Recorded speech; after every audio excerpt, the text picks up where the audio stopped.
আমার রসুল এমন একজন রসুল গো ভাই, এই রসুলটাকে কবরেও আপনার লাগবে, হাসরেও লাগবে, মিজানেও লাগবে, পুলসিরাতও লাগবে। আপনি যখন মারা যাবেন, কবরে যখন আপনাকে রাখা হবে, আমার নবীকে কবরের মধ্যে এনে জিজ্ঞাসা করা হবে, এই যে দেখছো, এই যে দেখছো, আমার রসুলকে দেখানো হবে। রসুলের মাথায় থাকবে পাগড়ি, গায়ে থাকবে জুব্বা। আজকে আমাদের দেশের কিছু হুজুর আর কিছু লোক আছে, কিছু মুসলমান আছে, নামাজও পড়ে, আবার হুজুর দেখলে রাজাকার বলেও গালি দেয়। কথা কয় না, কথা কয় না। যারা টুপিওয়ালা দাড়িওয়ালা দেখলেই রাজাকার রাজাকার স্লোগান দাও, কবরের মধ্যে কিন্তু আমার রসুলকে দেখে যদি রাজাকার বলো ভাই, ফেরেশতারা মুগুর কিন্তু একটাও মাটির ফেলবে না, সব পিঠের উপরে ফেলবে। কথা কচ্ছে না, কথা কচ্ছে না, ঠিক কিনা? অতএব অতএব এটা ছেলে মনে হয়, রসুল আপনার কলিজার টুকরা, রসুলকে ভালোবাসা ঈমান। অতএব সেই রসুলকে যদি বাংলার জমিনে কেউ অপমান করে, এদেশে আপনার নেতার বিরুদ্ধে কথা বলে আপনি গর্জে উঠেন, আপনার নেত্রীর বিরুদ্ধে কথা বললে আপনি গর্জে উঠেন, অথচ আমার কলিজার টুকরা রসুল, পৃথিবীর 250 কোটি মুসলমানের হৃদয়ের স্পন্দ রসুল, সেই রসুলকে গালি দিলে বাংলার পার্লামেন্টে আগামীতে যারাই ক্ষমতায় যাক, সর্বোচ্চ শাস্তি মৃত্যুদণ্ড পাশ করতে হবে। কারা কারা চান তো হাত তুলে দেখান। আল্লাহ কবুল করুক। তবে আমার তাদের মুখে মনে হয় এই এলাকায় যারা বক্তা আসে, ওরা মনে হয় ওয়াজ করে আর আপনারা খালি শোনেন, মনে হয় কথা বলা অভ্যাস নাই। ভারতে গিয়েছে আমি 14 বার, ভারতের আসাম, ত্রিপুরা, পশ্চিমবঙ্গের ম্যাক্সিমাম জেলায় আমি ওয়াজ করেছি। ওদের ওইরকম একটা অভ্যাস, ওদের দেশের বক্তারা ওই ঢালা ওয়াজ করে আর মুসল্লিরা খালি চিনে, কথা টথা কয় না। তা আপনাদেরকে আমি এইটাই দেখলাম, এই বছরে যত সিজনে যে আপনারা কথা বলছেন না, একটু তাকবির মাকবিরও দিচ্ছেন না, তো বক্তা উৎসাহ পাবে কেমনে?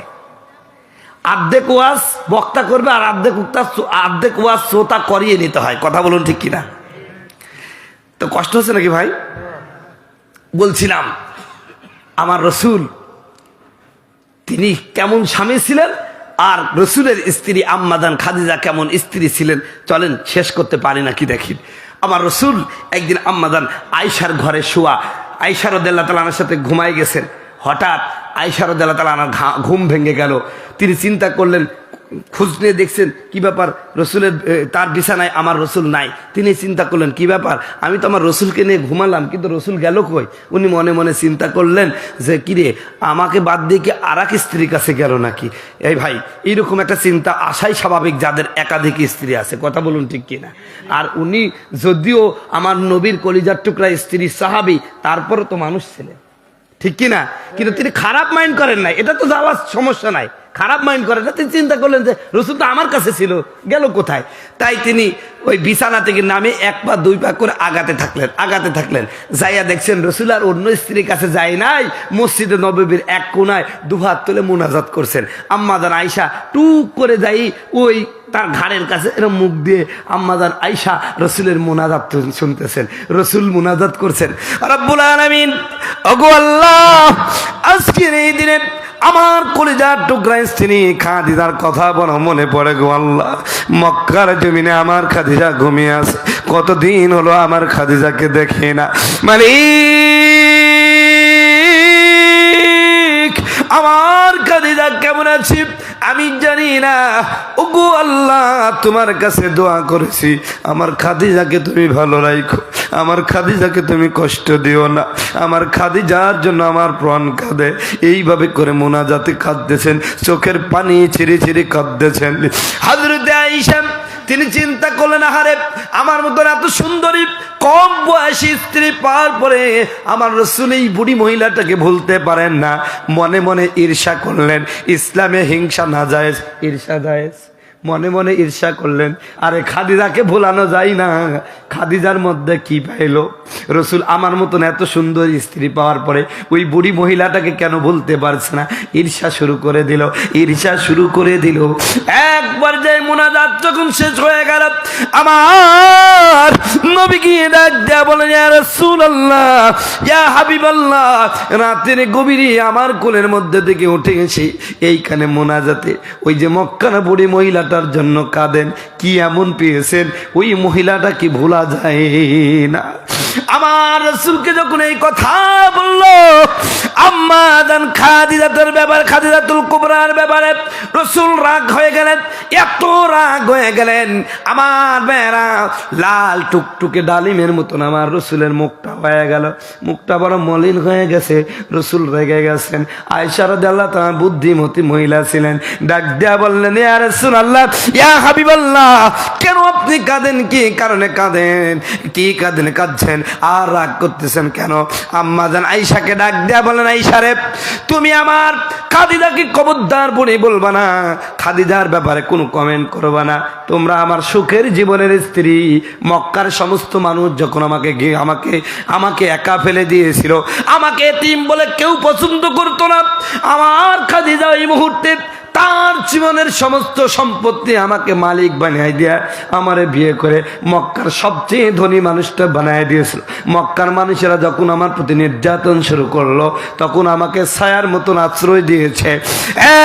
আয়েশা, আমার খাদিজার জীবনে এমন আমল আছে শোনাব, আমি যখন দাওয়াতের ময়দানে চলে যাইতাম, রাত গভীর হয়ে যেত, আমি কোনোদিন খাদিজাকে একবারের বেশি দুবার ডাকা লাগে নাই। আমি একদিন গভীর রাত্রিতে দাওয়াতের কাজ শেষ করে আসলাম, দরজায় শুধু একবার নক করলাম, একবার কড়া নাড়াই দিলাম, সাথে সাথে দরজা খোলা হয়ে গেল। প্রতিদিনই এমন অবস্থায় একদিন খাদিজাকে প্রশ্ন করলাম, খাদিজা, রাতের যত গভীরে আসে না কেন, একবার মাত্র দরজায় নক করার সাথে সাথে দরজা খোলা হয়ে যায়, ব্যাপারটা কি তুমি ঘুমাও না নাকি? ব্যাপারটা কি তুমি ঘুমাও না নাকি? হযরতে খাদিজা একদম বলেন, ইয়া রাসূলুল্লাহ, ইয়া হাবিবাল্লাহ, আমার কলিজার টুকরা আমার নবী, আমার প্রাণের স্বামী বাইরে দানের দাওয়াতের জন্য গেছে, ইসলামের প্রচারের জন্য গেছে, কত নির্যাতন সইছে, কত মানুষ গালাগালি করেছে।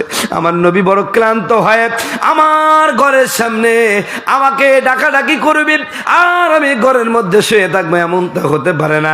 আমি যদি এই অবস্থায় মারা যাই, আমার আল্লাহর কাছে কি জবাব দিব?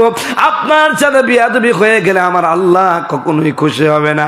হুজুর গো, যেদিন থেকে আপনি দিনের গাওয়া কাজ শুরু করে দিয়ে বাইরে যান, তখন আমি বাড়ির সমস্ত কাজ শেষ করে রাত্র যখন হয়ে যায়, আমি এই দরজার কাছে টেক লাগায় দাঁড়ায় থাকি, কারণ আপনি এসে অপেক্ষা করে আমাকে ডাকাডাকি করবেন।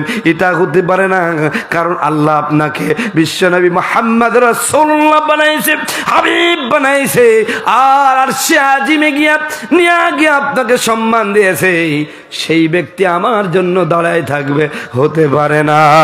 একজন নবী আসিল গো সোনার মদিনায়, একজন নবী আসিল গো সোনার মদিনায়, ওরে যাহার প্রেমে মজনু হলো, যাহার প্রেমে মজনু হলো খুদে রব্বানা, একজন নবী আসিল গো সোনার মদিনায়, ওরে যাহার আগমনের তরে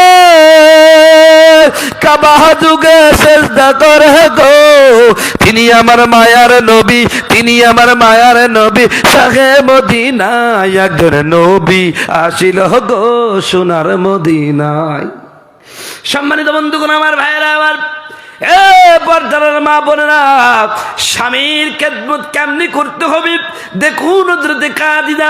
আমার বন্ধুগণ, আমার ভাইয়েরা, নবীজি যখন হেরা পর্বতের মধ্যে ধ্যানমগ্ন থাকতেন, যারা হজে গিয়েছেন, হীরা পর্বতটা কত বড়, আমার মতন যুবক মানুষ উঠার ক্ষমতা রাখি না, কথা বলুন ঠিক কিনা?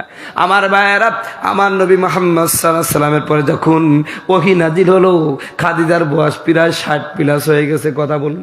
এমন একটা বুড়ি মহিলা প্রতিদিন 3 বেলা খাবার উঠায়া গিয়া রসুলকে খাওয়াই দিয়ে আসছেন। ও মা, এর নাম হলো স্বামী ভক্তি, এর নাম হলো স্বামীর খেদমত। আজ যদি কোনো স্ত্রী স্বামীকে এইভাবে লক্ষ্য করত, আল্লাহর কসম কোনো স্বামী পরকিয়া করত না, কথা বলুন ঠিক কিনা? আবার আপনারাও যদি আমার রসুলের মতন খাদিজাকে ভালোবাসতেন, আপনার স্ত্রীকে ভালোবাসতেন, আপনার স্ত্রীকে সময় দিতেন, আপনার স্ত্রী কি চাচ্ছে এটা যদি বোঝার চেষ্টা করতেন, আল্লাহর কসম করে বলি 3 সন্তান রাইখা ওই গ্রামের কালুর সাথে পালাইয়া যাইতো নাকি? দেশে মোবাইল আইসাছে, চিঠি বন্ধ হইয়াছে, দেওয়ানা বানাইছে, পোলা মায়ার মনের কথা ভাসে বাতাসে, ঠিক কিনা? ও দেখা পোলা মায়ার মন বাদা ফেসবুকে এখন, ফেসবুকে চ্যাটিং করে কাটায় সারাক্ষণ। এই মোবাইল পায়া ওই পারের মদনের মায়া কি কাণ্ড ঘটাইছে, পোলা মায়া রাইখা নাকি পালায়া গেছে। কথা বলুন ঠিক কিনা? এই মোবাইল শেষ করে দিয়েছে ভাই। আমি মনে করি আপনি আপনার স্ত্রীকে একটা অ্যান্ড্রয়েড ফোন তুলে দিলেন নাকি, আপনি আপনার স্ত্রীকে একটা অ্যান্ড্রয়েড ফোন তুলে দিলেন মানে পর পুরুষকে নিজ ইচ্ছায় ঘরে তুলে দিলেন। কথা বলছে না কেন? এই জন্য মেয়েদের আপনার স্ত্রী কি চাচ্ছে ওইটা আগেই পূরণ করে ফেলেন। আর এই অ্যান্ড্রয়েড মার্কা, এই অ্যান্ড্রয়েড শরীফ দিয়েন না, এ মাল দিলেই চলে যাচ্ছে। কথা করছে না কেন?